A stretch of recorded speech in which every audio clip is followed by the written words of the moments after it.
নির্বাচন কমিশনের তালিকাভুক্ত অনেক পর্যবেক্ষক সংস্থারই ঠিকানা অনুযায়ী হদিস মেলেনি। ঢাকার বেশ কিছু সংস্থার দেয়া ঠিকানায় রয়েছে বাসাবাড়ি, যাদের কেউই পর্যবেক্ষণে জড়িত নন।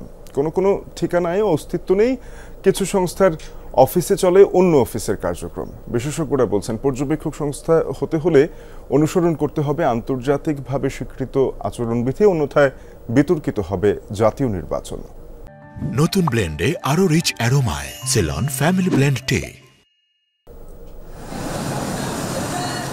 জাতীয় নির্বাচন পর্যবেক্ষণে আগ্রহ প্রকাশ করেছে প্রত্যয় নামের একটি সংস্থা। প্রতিষ্ঠানটি নির্বাচন কমিশনে যে ঠিকানা দিয়েছে সেটি আদাবরে এই বাসা, বাড়ি নাম্বার 1030। ঠিকানার খোঁজে যমুনা নিউজ।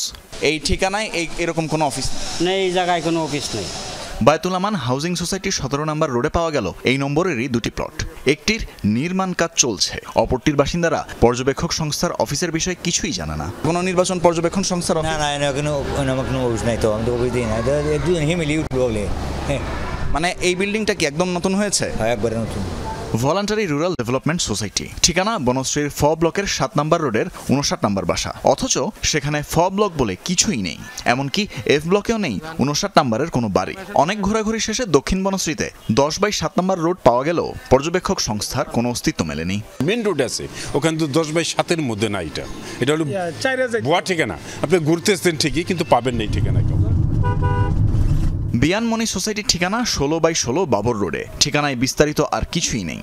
মোহাম্মদপুরের এই বাড়ির দারোয়ান বহু বছর ধরে থাকলেও সংস্থাটির নামই শোনেননি। এখানে ছিল কিনা তাও জানি না। আমি দীর্ঘ 5 বছর ধরে এখানে আছি, আর এরকম অফিস এখানে এখনো আসেনি। কাগজে ঠিকানা বাস্তবে নেই এমন তালিকায় আরেক নাম community assistance for rural development. আমরা এখানে 10 বছর ধরে রয়েছি, আমাদের এখানে এই ধরনের কোনো অফিস নেই। মোহাম্মদ হাবিবুর রহমান হিরো, এই নামে কি এখানে আপনারা কাউকে চেনেন? না, সেরকমভাবে আমরা কাউকে চিনি না।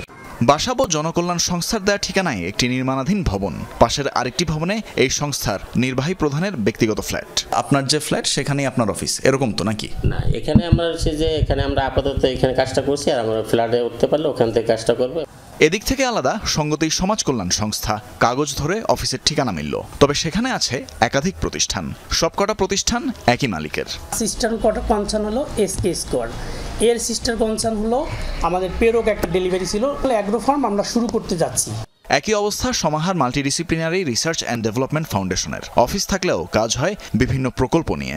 হেলথ প্রোগ্রাম, এডুকেশন প্রোগ্রাম, আমরা এই ধরনের বিভিন্ন প্রোগ্রামগুলো নিয়ে কাজ করি সারা দেশে।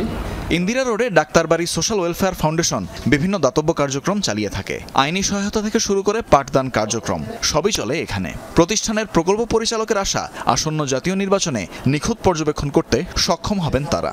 আমাদের পাশে যে হল রুম রয়েছে সেখানে প্রায় 150 লোকের একসাথে বসার ব্যবস্থা রয়েছে। পাশের রুমে আমরা 20-25 জনকে নিয়ে কনফারেন্স রুম রয়েছে।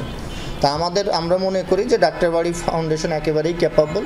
73টি নির্বাচনী পর্যবেক্ষক সংস্থা নিয়ে দাবি আপত্তি অভিযোগ থাকলে তা ইসির সিনিয়র সচিব বরাবর লিখিতভাবে জানাতে গত 28 সেপ্টেম্বর একটি গণবিজ্ঞপ্তি দেয় কমিশন। নির্বাচন বিশ্লেষক মুনিরা খান বলছেন, এসব পর্যবেক্ষক সংস্থার অনুমোদনে কমিশনকে হতে হবে সতর্ক, নয়তো এর প্রভাব পড়বে জাতীয় নির্বাচনে। যাদেরকে দেওয়া হলো তারা সেটা জানে কিনা আমার সন্দেহ আছে। আমাদের পর্যবেক্ষকদের ক্রেডিবিলিটি নষ্ট হবে, যারা ভালো দিচ্ছে তাদেরও ক্রেডিবিলিটি নষ্ট হবে।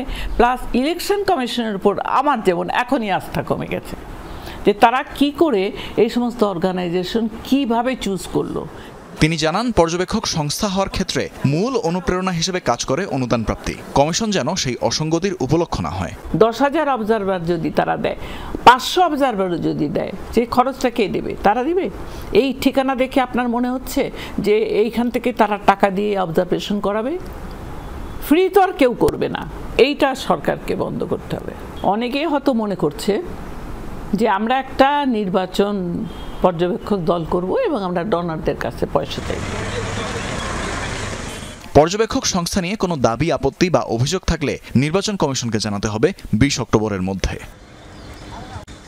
তানভীর মৌসুম, যমুনা নিউজ, ঢাকা।